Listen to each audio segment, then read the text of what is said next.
University of Mindanao. Graduated there way back 2016. Now, where are you currently teaching? I'm currently teaching at the CCSE.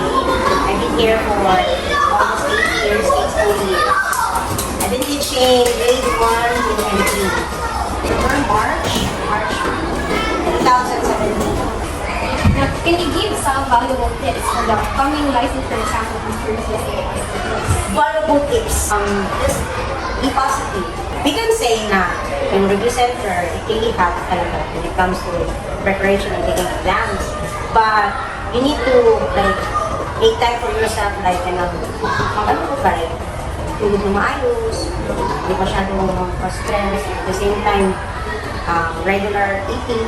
Okay lang, like manage your time for yourself and for your studies. And during your review, nag-face ko ito mga notes Yes. Actually, common na talaga yan sa mga educators like us. During that time, I used to like post my Manila paper and everything na talaga yung mga acronyms. Kasi yun yung mas comfortable na facing ko. But the other classmates ko, they not use anything. They use flashcards. Like mga ano lang, mga keywords lang ang yun. And then you paste it. Or you can scan your notes, yung mga nakita mo. So it depends talaga sa person. For yung mga kids na test, technique you use during your review? Technique? But for me, during that time, taking down notes. Kung ano yung nabasa ko today, yes, I can still remember that like after 3 days, 4 days. But I used to like scan lang yung post. Take down notes. Unang ginagawa ko during your review time. And at the same time, it's good din na my group study and we used to like ask questions like bigayan lang yung questions, answers. Oh, you can still remember this and this man. How important is it to understand the underlying philosophies of education when preparing for this exam? So when it comes to philosophies, it's really a big significant when it comes to taking exams. Why? Especially in your Prof Ed. It's more on philosophies kasi sa Prof Ed. So you need to understand the different ideas of philosophies. Kasi iba-iba man yung ideas in philosophies. There are like idealists, realists.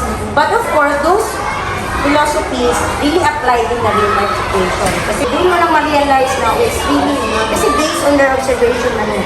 So doon mo lang ma-realize na it's really helpful. Not just only taking exams, but also in field of teaching. Taking the left lang. Yung sa kayo pressure sa time ng kailangan ba na kuhaan, pas-pas tayo ka, or like napitakes, like yung yung context things, that's Ay, kato. Actually, let's say, yung mga reading ko na medyo mahaba ang basa ko nun. So there are like, we're like highlights yung mga keywords or mga clues that will help us to understand what is that question about. You can say, okay, this is the answer. Yan to doon yan, para hindi siya time consuming. And at the same time, tulong kami sa mga practice ourselves to answer at least 50 to 100 questions a day. Meron ng timer. Wala yung timer na. And every question, we have to like 5 seconds lang, answer mo, 10 seconds. And also, mas pressure mo ikaw pag may timer. Pero hindi kami nag-divide namin ng questions into like different category, like math tanan, science tanan. So, una kayo, nag-answer na po ata na essay ng 30 minutes. I did this. I try to review from the beginning until the end. Okay, I need to consume my time wisely. So, sayang po. So, I need to review it from the beginning until the end. Even though I still have to review it. Mga tips na yun for candidates to stay calm and focus during the exam. Before taking exams, you need to ask the Lord specifically. Ate kasi kayo, pinaingon sa mga do not ask for 75.